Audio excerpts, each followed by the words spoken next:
Hey, my name's Ian. I'm from the Habersham County Food Corps service. So we're at this really awesome location that's between all the different Rabun County schools here. So we have the middle school and the high school, then we have the primary school and the elementary school. So it just seemed perfect to have a centrally located garden in the area. So we thought we'd just go all out and build one big garden in the middle.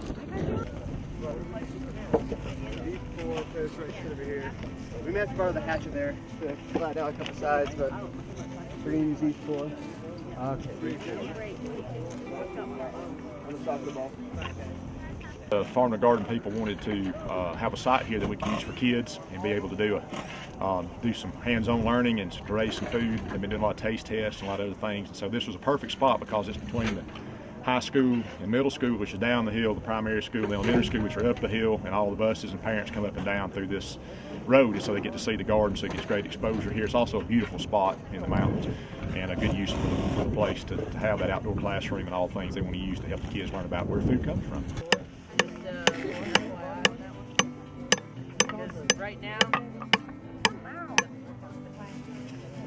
that's the scary part. Is it easier to work together on doing when we start assembling, or you want? You know, honestly, how many studios do we have?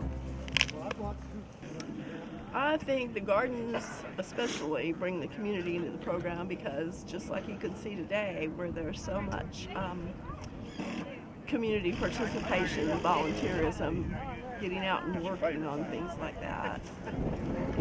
What's our spacing on this? The outside deep and the outside? Yeah. Yep. We prefer wrong.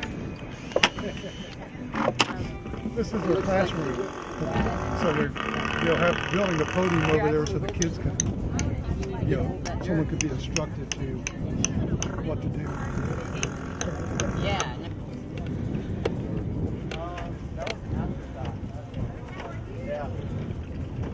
How do I think the community garden will help farm to school in Rabun County? I believe that community gardens are a great way to bring different parties together. So, for example, during this volunteer day, we had community volunteers, we had a principal from the elementary school, we had the school superintendent, we had the school nutrition director, and then we had people from Georgia Organics in Atlanta come out. We had food corps here, and then we had Maggie and myself. So we're kind of on the ground in Northeast Georgia working with the Farm to School program.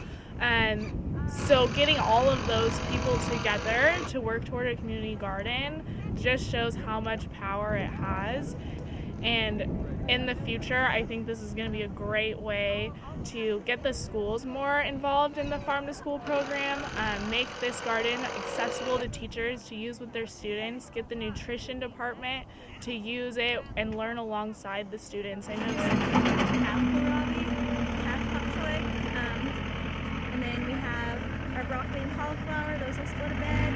Those are all in a tray together. People that think that they're going to garden, and really don't know how much work it is. Right. Yeah, I remember that here. This is actually a really good method with kids too. Yeah, they all get to help do it when they're here, Yeah. A lot of them don't know anything about building or gardening, but they're here because they're concerned about the health of adults and children alike. So as you can see, there's probably 40 volunteers here today, and it's brought everybody together. I think the garden turned out better than I envisioned because I just had some things on paper, and then you get everybody out here working, and all of a sudden it turns into something really awesome. So it was a great day, and we couldn't have done it without all the help of all the volunteers from Rabun County and Habersham that all came up here.